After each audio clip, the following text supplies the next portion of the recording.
No problem, thank you. Canning থেকে এসেছি guys, চরম লেভেলে দুঃখে আছি, চরম লেভেলে। তো কি হয়েছে ভাই তোর বুলেটটা দেখা, কোনটা নিয়ে এসেছিস? ভাই? লোক আমাকে বলছে কি তুমি না ভাবাচ্ছ, আমি কাকিমাকে জিজ্ঞাসা করছি কাকিমা চাঁদখালি কত দূর, বলছে যাও চলে যাও। কোথা থেকে আসছে? আমি ক্যানিং থেকে। কোথায়? ক্যানিং থেকে? কোথায় যাচ্ছ? কার বাড়ি? আমি যাচ্ছি। এই বাহনটা নিয়ে এসছে আমার ভাই, হচ্ছে কে পিঠ ভিজে গেছে গায়ে। কোনো ব্যাপার না, বন্ধুদের নিয়ে একটু করাই যায়, একটু করাই যায়।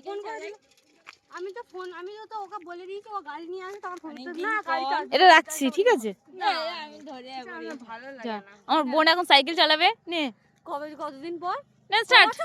বছর পর। আমি এতটা সাইকেল চালিয়েছি মিনিমাম 1.5 বছর পর। আমি চালাই না সাইকেল, বেশ ভালো লাগে। আমার ভালো লাগে। বাহ, জিও পাম্পা জিও। চলো।